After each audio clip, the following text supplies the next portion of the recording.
ಮಹಾಭಾರತ ಕೌರವರು ಮತ್ತೆ ಪಾಂಡವರ ಜೊತೆ ಧರ್ಮ ಅಧರ್ಮ ಬಗ್ಗೆ ನಡೆದ ಈ ಮಹಾಭಾರತ ಕತೆ ಇದನ್ನ ಕೆಲವೊಂದಷ್ಟು ಜನ ಇದೊಂದು ಕಲ್ಪನೆಯ ಕತೆ, ಇದು ನಿಜವಾಗಿಯೂ ನಡೆದೇ ಇಲ್ಲ ಅಂತ ಹೇಳ್ತಾ ಇದ್ದಾರೆ. ಆದರೆ ಈ ಮಹಾಭಾರತ ಕತೆ ನಿಜವಾಗಿಯೂ ನಡೆದಿದೆ ಅನ್ನೋದಕ್ಕೆ ಪುರಾವೆಗಳು ಇದಾವೆ. ನಾನಿವತ್ತು ಅದರಲ್ಲಿ 5 ಮುಖ್ಯ ಪುರಾವೆಗಳ ಬಗ್ಗೆ ನಿಮಗೆ ತಿಳಿಸ್ಕೊಡ್ತಾ ಇದ್ದೀನಿ. ವಿಡಿಯೋನ ಕೊನೆ ತನಕ ನೋಡಿ. ಇಷ್ಟವಾದರೆ ದಯವಿಟ್ಟು ವಿಡಿಯೋಗೊಂದು ಲೈಕ್ ಮಾಡಿ.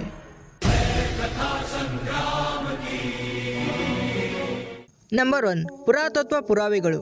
ದೆಹಲಿಯಿಂದ 68 ಕಿಲೋಮೀಟರ್ ದೂರವಿರುವ ಸನೋಲಿ ಎಂಬ ಸ್ಥಳದಲ್ಲಿ ಪುರಾತತ್ವ ಶಾಸ್ತ್ರಜ್ಞರು ರಿಸರ್ಚ್ ಮಾಡಲು ಶುರು ಮಾಡ್ತಾರೆ.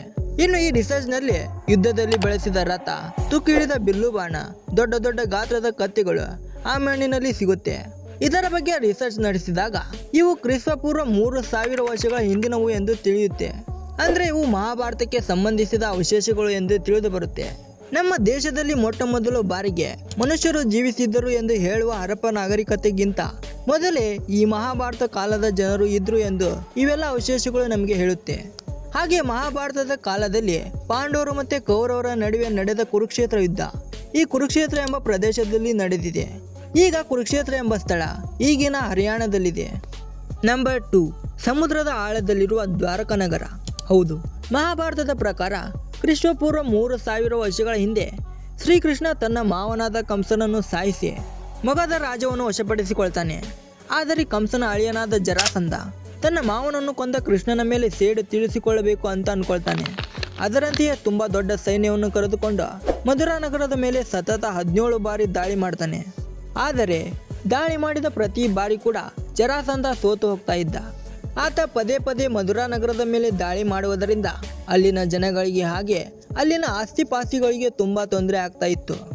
ಇದರಿಂದ ಕೃಷ್ಣ ತನ್ನ ಜನಗಳನ್ನು ಕಾಪಾಡಲು ಒಂದು ಸೂಕ್ತವಾದ ಸ್ಥಳ ಇರಬೇಕು ಅಂತ ಅನ್ಕೊಂಡು ಇದಕ್ಕಾಗಿಯೇ ಸಮುದ್ರ ದೇವನನ್ನು ಬೇಡಿಕೊಳ್ತಾನೆ. ಆಗ ಸಮುದ್ರ ದೇವನು ಅವರಿಗೆ ತುಂಬಾ ದೊಡ್ಡದಾದ ಜಾಗವನ್ನು ಬಿಟ್ಟು ಕೊಡ್ತಾನೆ. ಆಗ ಶ್ರೀಕೃಷ್ಣನು ಆ ನಗರವನ್ನು ನಿರ್ಮಿಸುವ ಜವಾಬ್ದಾರಿಯನ್ನ ದೇವಶಿಲ್ಪಿಯಾದ ವಿಶ್ವಕರ್ಮನಿಗೆ ಒಪ್ಪಿಸುತ್ತಾನೆ. ಆಗ ವಿಶ್ವಕರ್ಮನು ಡ್ರೈನೇಜ್, ರೋಡ್ಸ್, ಪಾರ್ಕ್ ಹೀಗೆ ಆಗಿನ ಕಾಲದಲ್ಲಿಯೇ ಜನಗಳಿಗೆ ಅನುಕೂಲವಾಗುವ ಹಾಗೆ ನಗರವನ್ನು ನಿರ್ಮಿಸುತ್ತಾನೆ.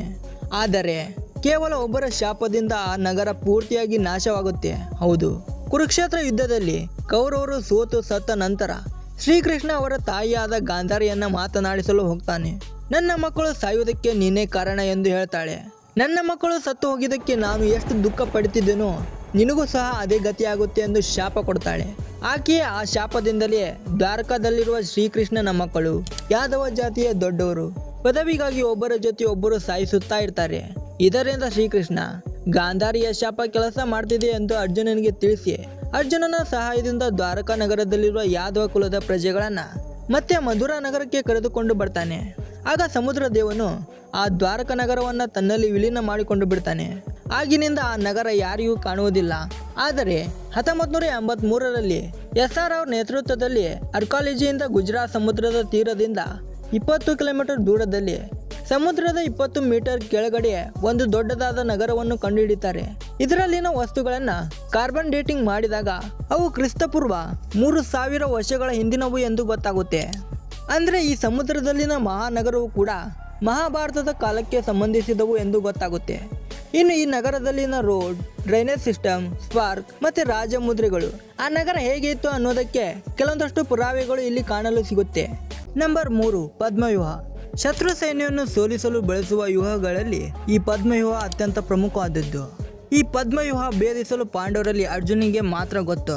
ಒಂದು ದಿನ ಅರ್ಜುನ ತನ್ನ ಪತ್ನಿಗೆ ಈ ಪದ್ಮವ್ಯೂಹದ ಒಳಗಡೆ ಹೇಗೆ ಹೋಗಬೇಕು, ಹಾಗೆ ಶತ್ರುಗಳನ್ನ ಹೇಗೆ ಸಂಹಾರ ಮಾಡಬೇಕು ಅಂತ ಸುಭದ್ರಾ ದೇವಿಗೆ ಹೇಳ್ತಾ ಇರ್ತಾನೆ.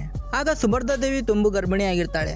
ಅರ್ಜುನ ಹೇಳುವ ಮಾತುಗಳನ್ನ ಸುಭದ್ರಾ ದೇವಿಯ ಜೊತೆಗೆ ಅವಳ ಗರ್ಭದಲ್ಲಿನ ಮಗು ಅಭಿಮನ್ಯು ಕೂಡ ಕೇಳಿಸ್ಕೊಳ್ತಾ ಇರ್ತಾನೆ. ಸ್ವಲ್ಪ ಸಮಯ ಆದ ಮೇಲೆ ಸುಭದ್ರಾ ದೇವಿ ನಿದ್ದೆ ಮಾಡಲು ಶುರು ಮಾಡ್ತಾಳೆ. ಅಲ್ಲಿಗೆ ಅರ್ಜುನ ಚಕ್ರವ್ಯೂಹದ ಬಗ್ಗೆ ಹೇಳೋದನ್ನ ನಿಲ್ಲಿಸುತ್ತಾನೆ. ಹೀಗಾಗಿ ಅಭಿಮನ್ಯುಗೆ ಪದ್ಮವ್ಯೂಹದ ಒಳಗಡೆ ಹೇಗೆ ಹೋಗೋದು ಅನ್ನೋದು ಮಾತ್ರ ಗೊತ್ತಿರುತ್ತೆ.